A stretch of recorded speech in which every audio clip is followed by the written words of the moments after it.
akan menjelaskan jawaban dari soal UTS Manajemen Produk Halal. Berikut penjelasannya.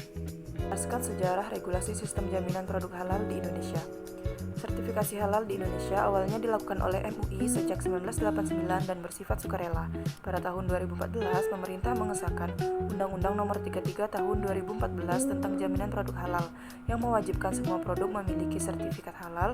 Pelaksanaannya dilakukan oleh BPJPH bekerjasama dengan MUI dan LPH sejak 17 Oktober 2019. Aturan ini mulai diterapkan bertahap, dimulai dari produk makanan dan minuman. Kini, setiap produsen wajib menerapkan sistem jaminan produk halal agar kehalalan produk selalu terjaga. Kedua, jelaskan alur proses sertifikasi halal hingga terbit SH. Yang pertama ada persiapan dokumen. Pelaku usaha menyiapkan data usaha, NIB, daftar produk dan bahan, SOP produksi, dokumen, sistem jaminan produk halal, dan data penyelia halal. Yang kedua, pendaftaran online. Ajukan permohonan melalui situs Si Halal ptsp.halal.go.id dengan mengisi data produk dan mengunggah dokumen yang diminta. Yang ketiga, verifikasi oleh BPJPH. BPJPH memeriksa kelengkapan berkas. Jika sudah lengkap, proses dilanjutkan. Yang keempat, penunjukan LPH. BPJPH menugaskan lembaga pemeriksa halal untuk melakukan pemeriksaan dan audit. Yang kelima, pemeriksaan dan audit lapangan. LPH memeriksa bahan, proses produksi, serta penerapan SJPH di lokasi usaha. Yang keenam, pengujian laboratorium jika perlu. Jika ada bahan yang diragukan, dilakukan pengujian di laboratorium. Yang ketujuh, penetapan fatwa oleh MUI. Hasil audit diserahkan ke MUI untuk ditetapkan fatwa halal. Yang kedelapan, penerbitan sertifikasi halal.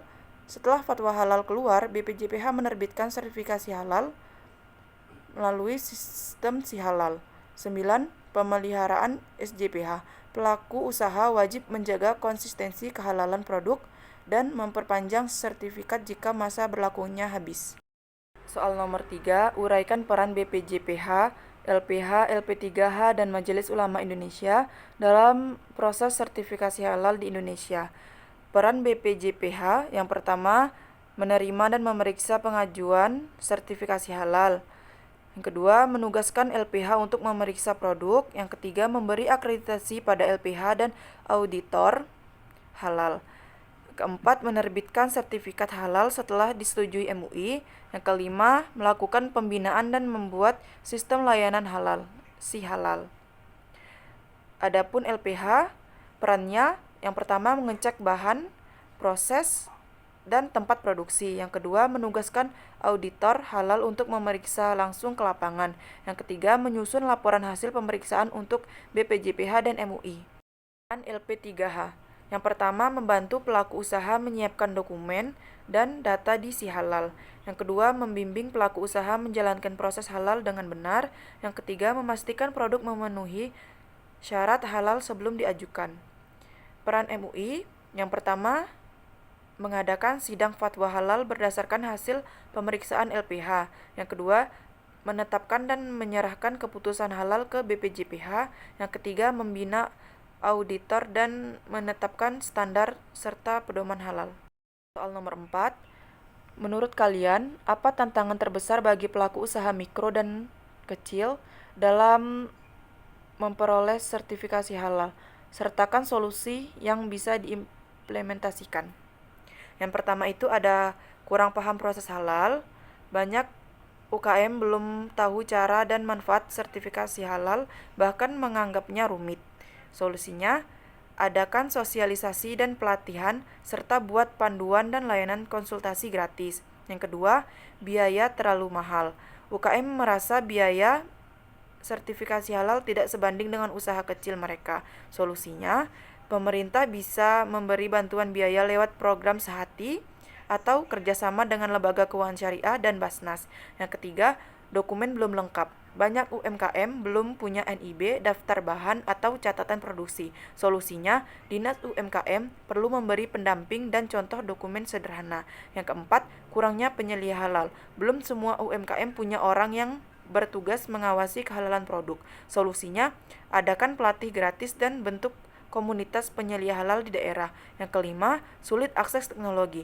UMKM di daerah sering kesulitan mendaftar lewat sistem online Si Halal. Solusi: sediakan pusat layanan offline dan pendamping yang bisa membantu isi data secara digital. Nomor 5.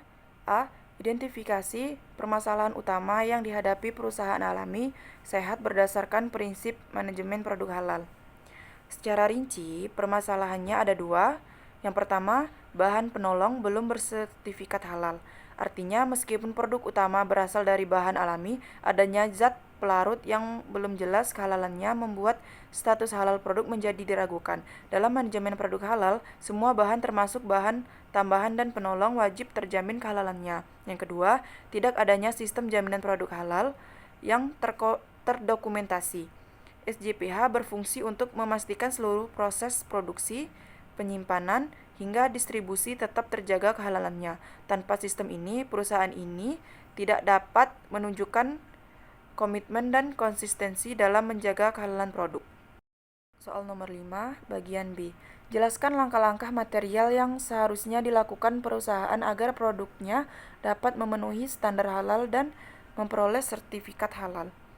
Langkah awalnya itu dalam memastikan produk halal dimulai dengan evaluasi semua bahan, termasuk bahan penolong, untuk mencatat mana yang belum memiliki sertifikat halal. Bahan yang belum bersertifikat harus diganti atau diverifikasi kehalalannya, dan seluruh bahan yang digunakan wajib tercatat sebagai halal. Perusahaan kemudian perlu membentuk sistem jaminan produk halal dengan tim halal yang menyusun aturan terkait pengadaan bahan, proses produksi, penyimpanan, pelatihan, dan pemeriksaan internal. Seorang penyelia halal yang bersertifikasi harus ditunjuk untuk mengawasi pelaksanaan sistem tersebut. Seluruh karyawan juga perlu mendapat pelatih tentang pentingnya menjaga kehalalan produk. Setelah sistem berjalan, dilakukan audit rutin untuk memastikan kepatuhan dan melakukan perbaikan bila diperlukan. Jika semua sudah siap, perusahaan dapat mengajukan sertifikasi halal ke BPJPH untuk melakukan pemeriksaan oleh LPH dan penetapan halal oleh MUI. Setelah sertifikat diterbitkan, perusahaan wajib menjaga konsistensi penerapan sistem halal dan memperbarui sertifikat sebelum masa berlakunya berakhir. Nomor 5, bagian C. Menurut kalian, apa pelajaran penting yang dapat diambil oleh pelaku usaha dari kasus tersebut? Pelajaran penting dari kasus alami sehat adalah bahwa pelaku usaha harus memastikan semua bahan dan proses produksinya benar-benar halal sebelum mengklaim produk halal. Klaim tanpa sertifikat resmi bisa menimbulkan masalah dan membuat konsumen tidak percaya. Selain itu, perusahaan juga harus memiliki dan menerapkan sistem jaminan produk halal dengan baik.